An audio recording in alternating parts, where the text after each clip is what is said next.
सिर्फ कॉन्स्टिट्यूशन उठाकर लहराने से, संविधान उठाकर पार्लियामेंट में लहराने से या बाहर रैली में लहराने से संविधान नहीं बचता। संविधान की प्रति आस्था होती है, और संविधान की प्रति आस्था इस बात से साबित होती है कि आप देश की सारी संस्थाओं पर कितना विश्वास रखते हैं और देश की जनता पर कितना विश्वास रखते हैं। मैं पूछना चाहती हूं कि अमेरिका से एड लेकर जैसा वो कह रहे थे वैसा अगर भारत की विपक्ष कर रही थी, सिर्फ एक उनका उपदेश था कि भाई मोदी हटाओ, हमें लेकर आओ। मैं पूछना चाहती हूं, मोदी के खिलाफ इतना बैर, इतनी नफरत क्यों?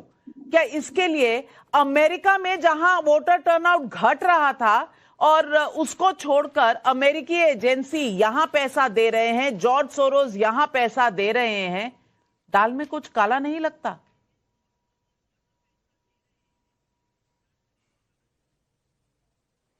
नहीं, पहली बात तो मैं समझता हूं कि डोनाल्ड ट्रंप के बयान पे आप चर्चा कर रही हैं, पूरी डिबेट आपकी डोनाल्ड ट्रंप के बयान पे सीमित है।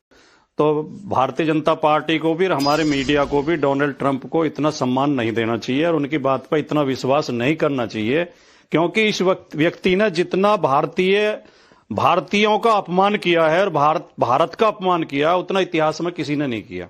ये भारतीयों को बेड़ियों में और हथकड़ियों में जकड़ जकड़ के और भूसे की तरह, पशुओं की तरह भर भर के वहां से भेज रहे हैं, उनका अपमान कर रहे हैं। अगर ये मोदी जी के इतने अच्छे मित्र हैं तो मोदी जी से टेलीफोन पे बात करके कि कुछ गलत लोग आ गए हैं, इन्हें आप ले जाइए अपने, वो हमारे विमान में भी आ सकते थे जैसे दूसरे देशों ने बुलाए हैं अपने।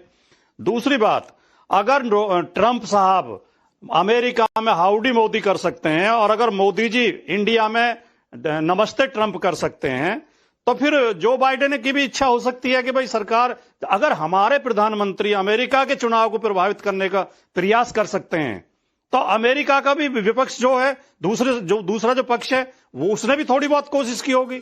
ये मैं समझता हूं कि अमेरिका की अंदरूनी राजनीति है, अमेरिका की अपनी राजनीति है। उस राजनीति के चक्कर में उनकी राजनीति का मोहरा बनकर हम अपने ही लोगों के खिलाफ संदेह पैदा कर रहे हैं, अपने ही लोगों पर आरोप लगा रहे हैं, अपने लोगों को देशद्रोही सिद्ध करने की कोशिश कर रहे हैं। राजकुमार भाटी, ऐसा तो संभव नहीं है। जब राहुल गांधी ने लंदन में स्पीच दी थी, नहीं राजकुमार भाटी जी, जब राहुल गांधी ने लंदन में स्पीच दी थी कि यूरोप को, अमेरिका को देखना चाहिए, भारत में लोकतंत्र खत्म होता जा रहा है, आप लोग यहाँ आराम से बैठे हैं, ये नसीहत तब नहीं याद आई थी आपको? ये नसीहत अब याद आ रही है आपको जब चिड़िया चुग गई खेत?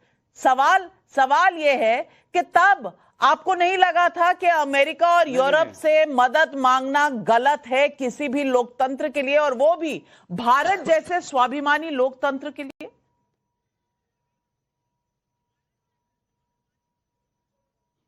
ये इतनी आम बात है नाविका जी, कैसी बात? ये इतनी आम बात है। कोई भी देश ये कहता है तो अंतरराष्ट्रीय समुदाय से ये कहता है कि हमारे यहाँ लोकतंत्र खतरे में है, हम ही नहीं कह रहे, नविका जी, दूसरे देश भी कहते हैं। पलट की बात ये को आम बात बहुत कह बड़ा रहे हैं, मतलब जैसा बांग्लादेश के अंदर हुआ था कहीं जाके अगर हिंदुस्तान के अंदर होने की बात कर रहे थे। इन्हें क्या गंदी आदत है इन्हें, ये प्रदीप भंडारी को कितनी खराब आदत है इनकी। अरे भैया, प्रवचन थोड़ी दो, अरे प्रदीप जी, आप क्यों चिल्लाते हो, गला फट जाएगा। आम बात कैसे हो सकती है? थोड़ी अपने सेहत का भी ख्याल रखो। पलट जैसे बांग्लादेश के अंदर हुआ, डोनाल्ड ट्रंप यूएस के प्रेसिडेंट है, कोई प्राइवेट इंडिविजुअल नहीं है, उनका बयान सरकार का आधिकारिक बयान होता है। तो अगर वो आधिकारिक रूप से कह रहे हैं कि तख्ता पलट करने के लिए राहुल गांधी के लोगों ने 180 करोड़ रुपए की फंडिंग ली थी, तो इसकी जांच हम करेंगे, वो फैक्ट्स देंगे। आम बात कैसे हो सकती है? क्या बांग्लादेश जैसे हालात आप हिंदुस्तान के अंदर चाहते हैं क्या? और कैम्ब्रिज एनालिटिका को भूल गए? याद करिए नविका जी, जब इन लोगों ने कैम्ब्रिज एनालिटिका का इस्तेमाल करा था, जिसमें वो एल्गोरिथम के जरिए हिंदुस्तान के इलेक्शन प्रोसेस को इन्फ्लुएंस करना चाहते थे।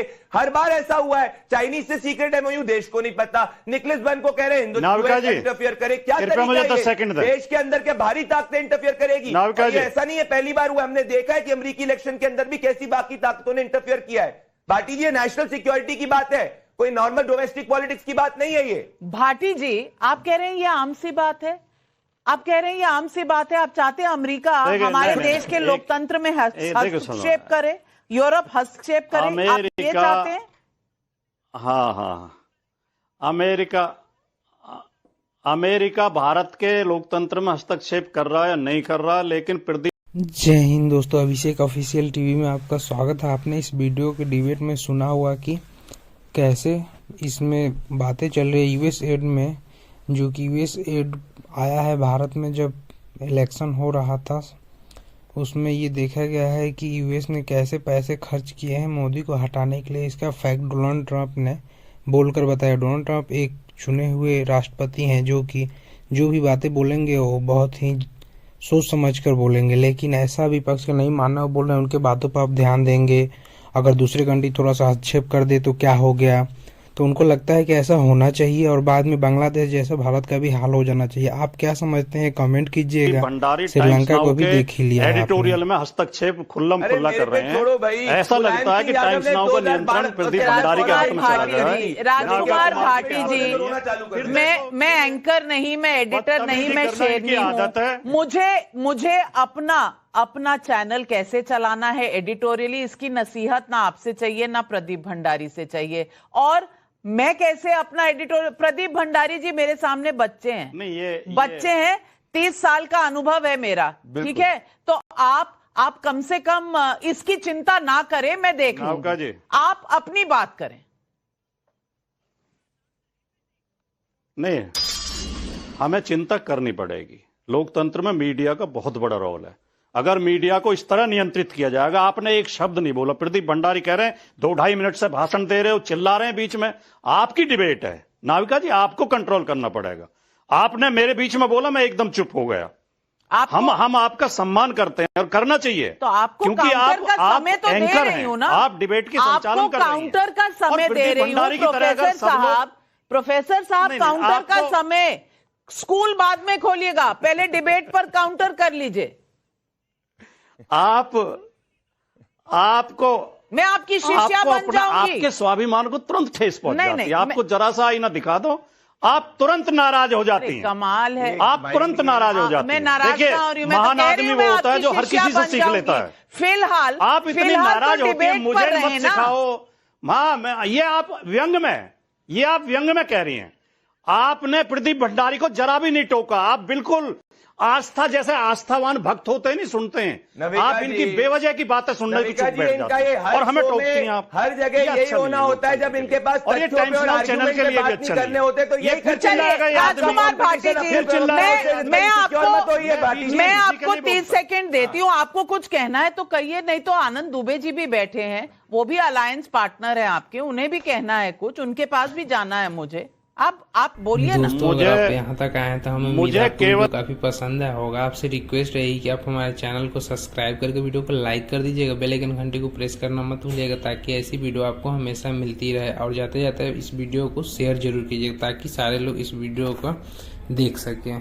दोस्तों, ये डिबेट टाइम्स नाउ भारत के स्टूडियो में चल रहा था। आए हुए, पहले बता दें, नाविका कुमार चीफ एडिटर हैं। आए हुए लोग हैं प्रदीप भंडारी, कमलाकर त्रिपाठी, राजकुमार भाटी, आनंद दुबे, हर्षवर्धन त्रिपाठी, ये सारे लोग आए हुए थे और यूएस एड पर लेकर चर्चा हो रही थी। यूएस ने भारत में क्यों एड दिया, क्या वो भारत की राजनीति में हस्तक्षेप करके किसी को भी सरकार का कठपुतली बनाना चाहते हैं, जैसे वो दूसरे देशों में, छोटे देशों में करते हैं।